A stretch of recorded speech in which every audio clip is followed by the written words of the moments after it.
and they don't really like me. Cause I can fuck your bitch and fuck your mom and auntie.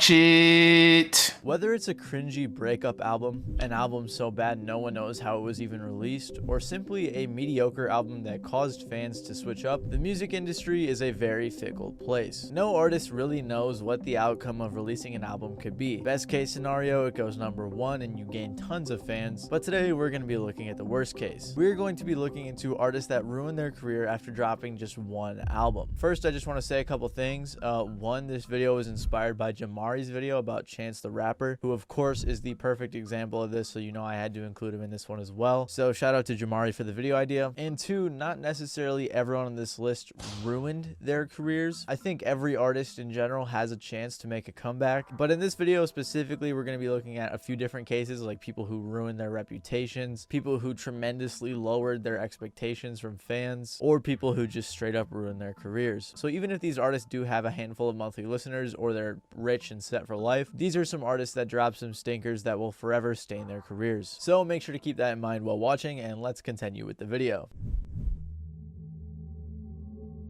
So like I said, Chance the Rapper is probably one of the biggest examples of this topic. He began rapping in middle school and began working on his first mixtape in high school. He had released some music and had a little bit of buzz, and then released his debut mixtape 10 Day in 2012. Chance got a decent amount of attention, especially locally, and even got some recognition from Complex and Forbes. He also got into contact with Childish Gambino and featured on his mixtape, and also opened for him on tour. The next year he released his classic mixtape Acid Rap, with features from plenty of talented artists, which led to Chance really moving up in the music industry. He was nominated for Best Mixtape of the Year at the BET Awards. He began touring, was featured in commercials, and also performed at Lollapalooza. Then in 2014, he was Pushing Chance to be the main character. Tons of other things in the following years. He also met Kanye in 2014. Oh, I love my wife. I love my wife. Began to work together on Kanye's album The Life of Pablo. When this album released in 2016, Chance was all over. Like they really was pushing Chance the Rapper to be the main character of rap. Said, "I met Kanye West, I'm never gonna fail," which would eventually become an iconic line for a variety of reasons. Regardless, Chance the Rapper was everywhere, and people loved him for his personality. He had a very positive and friendly vibe to him, and he was also becoming more open about his religion, which made some people like him even more. Following his busy years and recent work on Life of Pablo, Chance the Rapper released Coloring Book, which was his third mixtape. People loved this album. It sold 38,000 copies first week and hit #8 on the Billboard 200, despite being released exclusively on Apple Music. Chance was on top of the world and had been working with tons of brands like H&M,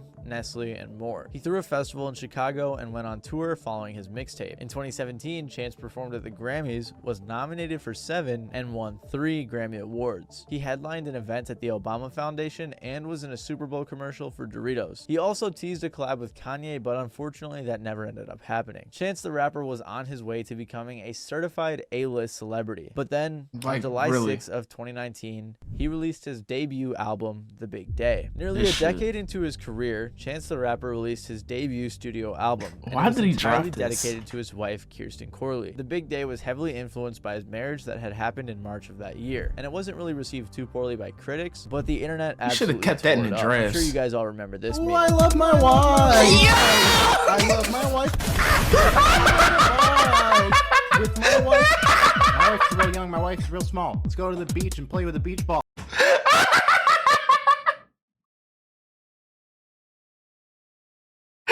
Oh, that is one of my favorite fucking memes, yo. Ooh, I love my wife. I love my wife. Let's go ride a bike with my wife.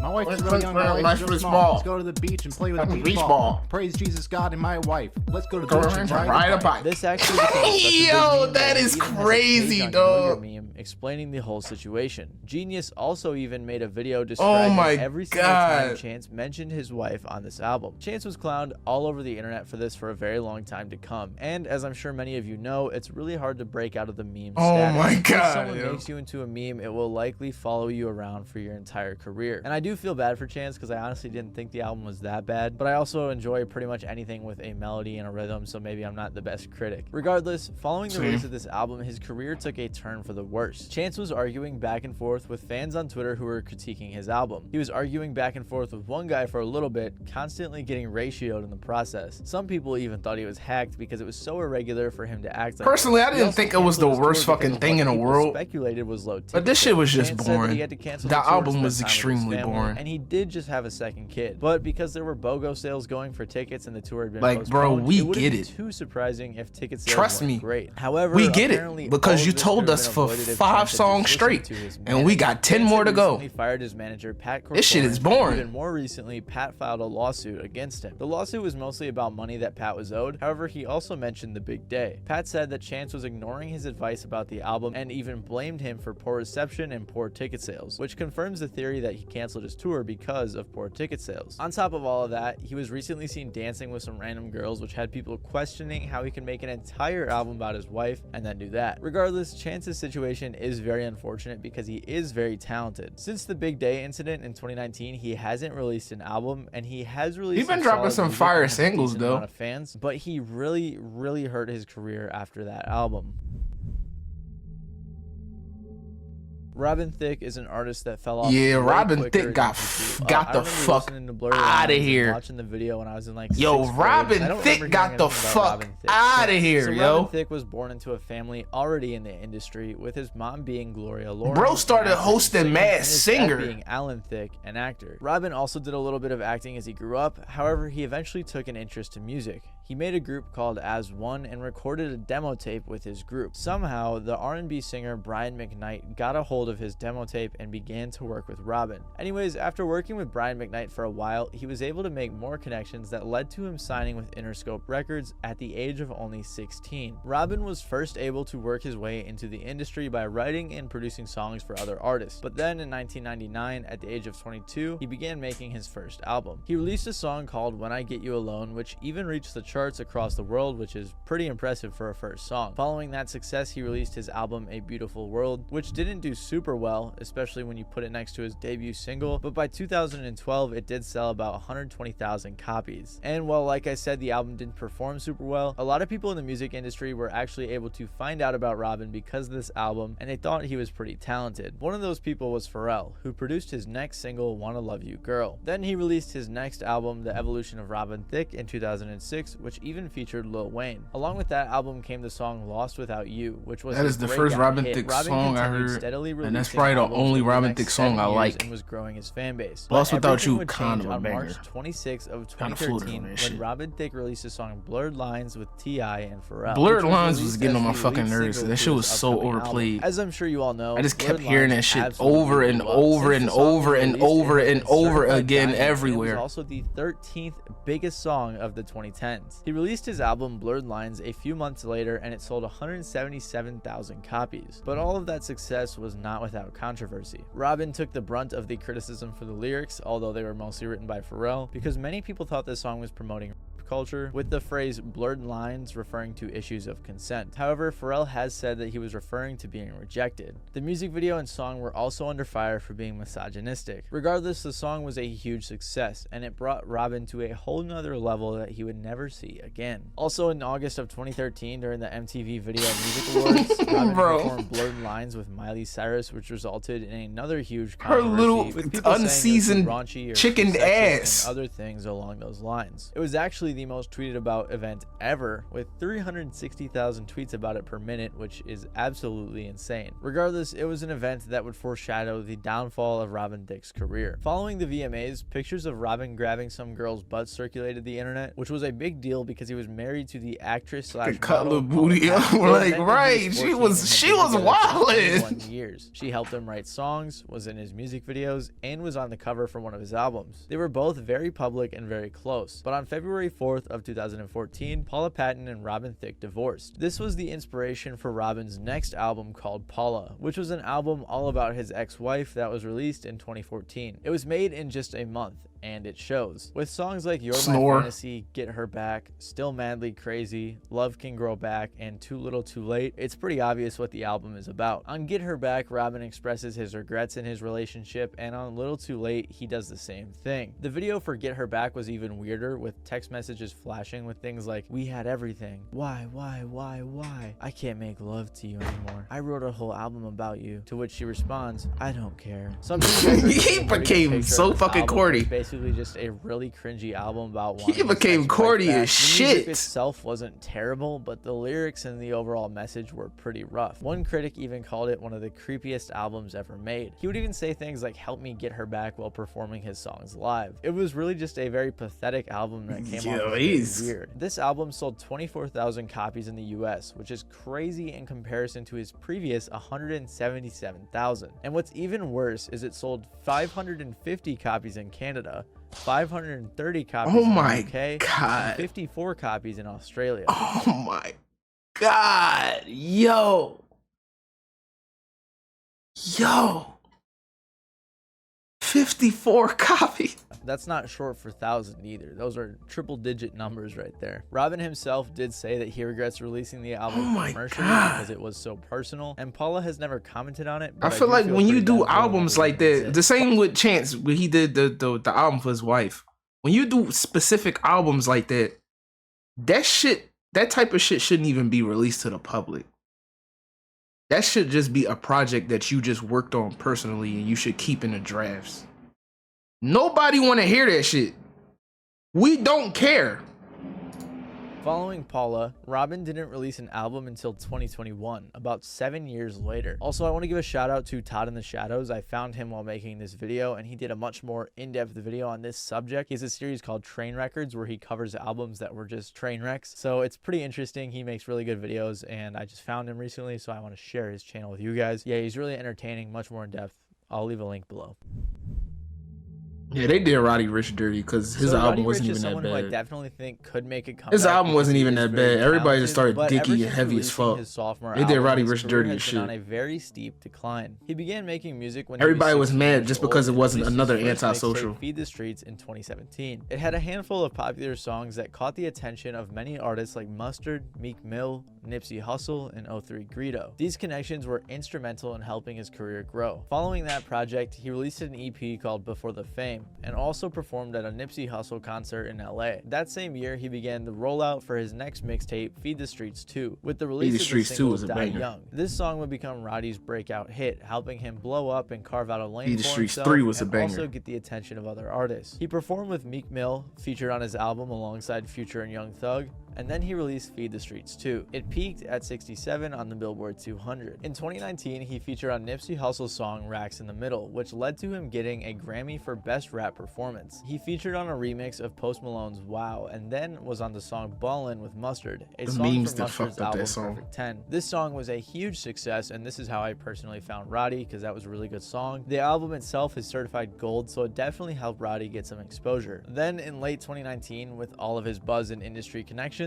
Roddy began rolling out his debut album. He released a few really good singles and then dropped the album Please Excuse Me for Being Antisocial on December 6th of 2019. The album itself was really good, but one song in particular stood out, and that song was The Box. The Box had a really weird intro, which led to it becoming a huge meme on TikTok with over 1.2 million videos being made to that sound. However, the song itself was also really good, which helped it blow up and become a smash hit. The Box has 1.6 billion streams on Spotify, spent 11 weeks at #1 on the Billboard Hot 100, and is certified diamond. This was no doubt Roddy's biggest song to date, and he even had artists like Justin Bieber and Selena Gomez begging their fans to get their songs to #1. The album itself too was really good, and it sold 101,000 copies first week. However, it would be all downhill from there. In an interview with GQ in 2020, Roddy Ricch said that he was making his second album and that it was a full-blown masterpiece, a real idea and a real body of work. And based on what he had previously delivered, people were very excited. He shouldn't have gassed it like that. It wasn't no masterpiece, my nigga. The shit was alright. Other than a couple features, he shouldn't have gassed it like that. His appearance on Rockstar, Roddy Ricch was not releasing his album. Then, finally about 2 years after releasing his debut album, he released his sophomore album, Live Life Fast. Like I said, I kind of like that album. It was some good. It was some good songs on there. The album had a no skip policy, but it did not live It was up some to the skips on there. He was tripping at all. The album wasn't even bad. It was just so mediocre that fans were very let down. He got a lot of hate with comments like, "He must be living life fast because the album sounds like he made it in a week." And Roddy saw the hate, immediately announcing that he would be dropping another album next year. The album also only sold 62,000 copies first week, which is about 40% less than what his previous album sold. Then, a couple months after releasing that album, Roddy Ricch posted a snippet of some new music to Twitter, and the fans absolutely clowned him for it. So much so that he deactivated his Twitter and posted on Instagram saying, "Guess I'm a flop now." One person even referred He let this internet shit get to him. He let this internet shit get to him. He didn't need to do all that. It really wasn't that serious.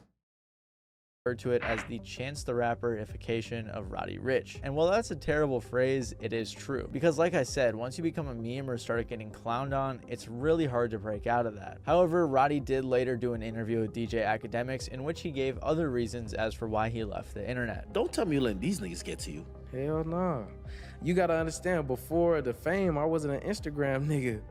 They'd tell you I wasn't on Instagram. I wasn't getting on Instagram live, taking pictures. I don't even take pictures of myself. I really be putting shit on. It was clear though that the internet was getting to him, especially since he said it clearly was getting to him. A lot of people don't have to deal with more than 10. If you gotta deactivate your account and you gotta had a text on a black screen on your Instagram story, nigga, you hurt. Only hurt motherfuckers do that shit. Nigga, you hurt, bro. He was very clearly under a lot of pressure and a lot of stress. He even addressed these expectations in an interview. What do you say to yourself when people try to have these expectations and they're so unrealistic? I would, I mean, that's on them. You know what I mean?